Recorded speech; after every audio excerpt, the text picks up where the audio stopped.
আমাদের মাল্টিরোল দিক থেকে আমাদের মিগ-29 2000 সালে এসেছিল, আর অলমোস্ট প্রায় 25 বছর হয়ে যাচ্ছে। সো আমাদের এই মাল্টিরোল কম্ব্যাট এয়ারক্রাফটের দিকে আমাদের এখন নজর।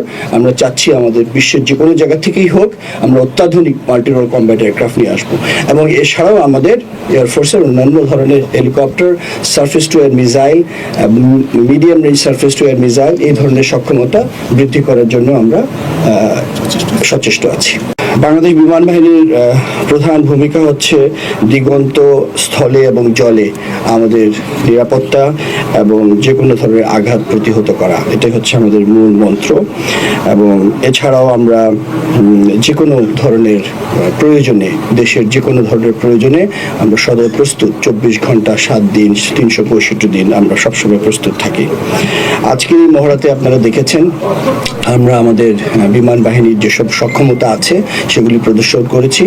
আমাদের বৈমানিকরা ফাইটার, ট্রান্সপোর্ট এবং হেলিকপ্টার 3 ধরনেরই আমাদের সক্ষমতা আছে। আকাশ থেকে ভূমিতে গোলাবর্ষণ করা ছাড়াও troops insertion, combat search and rescue এবং সার্চ অ্যান্ড রেস্কিউ, তারপরে আমাদের যেটা শান্তিকালীন সময় যে কোনো ধরনের দুর্যোগ মোকাবেলা করার জন্য যে ধরনের প্রস্তুতি দরকার সেই প্রস্তুতি আমাদের রয়েছে, সেটারই একটা প্রদর্শন হয়েছে।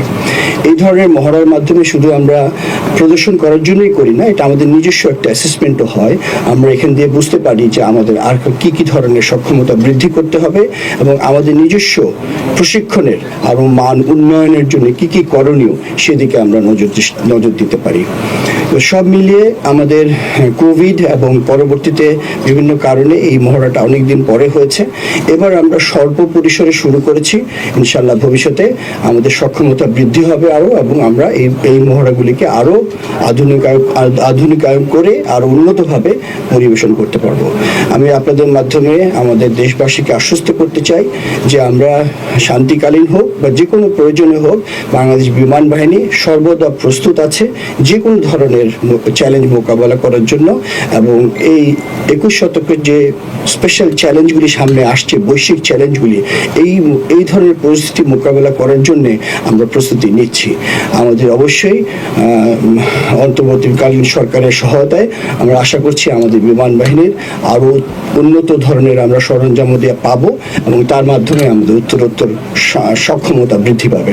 আপনাকে আমরা যতটুকু প্রজেক্ট করেছি তার চেয়ে বেশি আমাদের ইম্পর্টেন্ট হচ্ছে পুরো বাংলাদেশের কন্টিনিউয়াস মনিটরিং আকাশ সীমার, যেটাকে আমরা 24/7 সার্ভিলেন্স বলি। আমাদের যে এয়ার ডিফেন্স রেডারগুলি আছে তার মাধ্যমে আমরা 24 ঘন্টা সার্বক্ষণিক আমাদের দেশের সার্বভৌমত্ব রক্ষা এবং আমাদের দেশে কোনো ধরনের শত্রু বিমান বা যে কোনো ধরনের আনন্দরের বিমান প্রবেশ করলে সেটা আমরা ডিটেক্ট করতে পারি। সো এটা ছাড়াও আমাদের যদি প্রয়োজন হয়, যেটা আমাদের উদ্দেশ্য নয় কোনো যুদ্ধে জড়িত হওয়ার, কিন্তু যদি প্রয়োজন হয় সেটার জন্য আমরা সদা প্রস্তুত আছি।